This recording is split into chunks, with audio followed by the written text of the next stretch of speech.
Welcome back to another video. It's your boy Busy. Now, as you've all probably heard already, the news that Spider-Man is coming to Marvel's Avengers. Now, this is normally exciting news, but it has been tempered by the fact that the neighborhood-friendly web slinger will be exclusive to PlayStation versions of the game only. The deal means playing on Xbox, PC, or Google Stadia will not get to play as the beloved Marvel character. This announcement was met with all sorts of mixed reactions. PlayStation fans celebrated, frustrated Xbox and PC gamers complained. It was your typical reaction to a console exclusive announcement. One reaction, and I quote, "I was completely on board with this game until this. I have to be honest, I'm sure the game will be fantastic, but even as a PS4 owner, this feels dirty. This type of exclusivity isn't good for anyone and only hurts the consumers playing the game.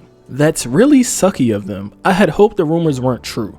At Play Avengers, at least y'all announced it before the release of the game so I can refund." Fans are absolutely outraged. This also has gotten many talking about the video game rights to Spider-Man and who actually owns them. Many assume based on the movies and 2018's Marvel Spider-Man game, which released exclusively on PS4, that it's Sony who owns the rights to the character. But that would be incorrect. To be clear, Sony owns the movie rights for Spider-Man only. It's a long and complex history that was only further complicated with the character's introduction into the Marvel Cinematic Universe. But make no mistake, despite Spider-Man being a Marvel character, his big screen rights very much belong to Sony. As for Spider-Man's video games rights, well, that's a little bit trickier, mostly because there really hasn't been any major public announcement on the topic. As far as we know, it is Marvel who still owns ultimate rights to the character. Sony simply has a partnership with Marvel.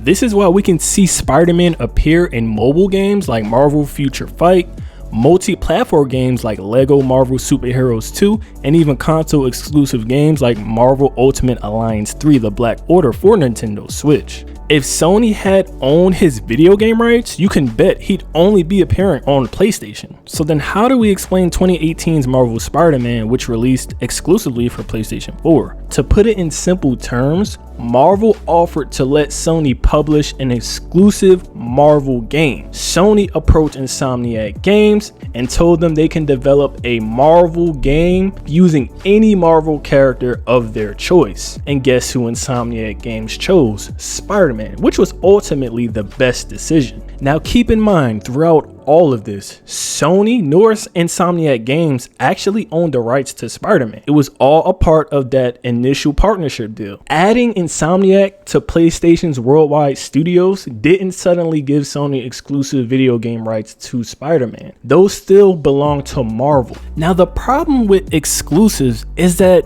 they not only hurt the obvious suspects, which are Xbox and PC players, but they even hurt the platform that's supposed to benefit from them. This is how I can see it playing out. The Avengers main storyline is focused around the 6 launch characters: Black Widow, Hulk, Thor, Captain America, Iron Man, and Ms. Marvel. The entire point of the game is that it will be an ongoing story that unfolds in time.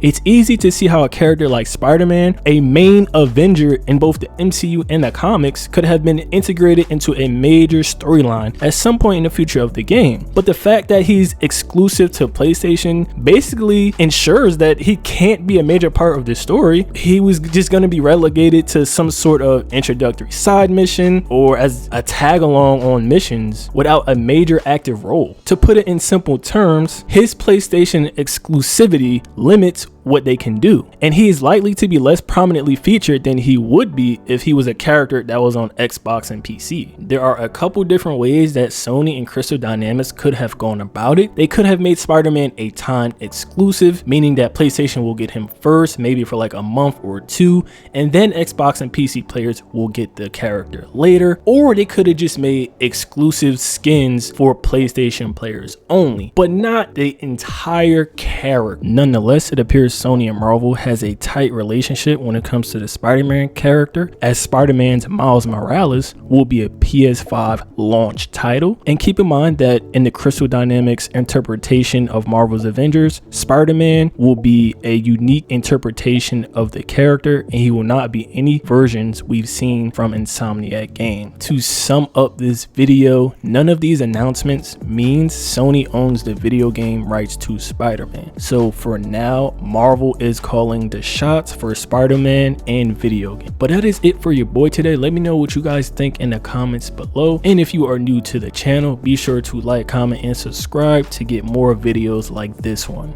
But I'll catch y'all on the next one. Peace.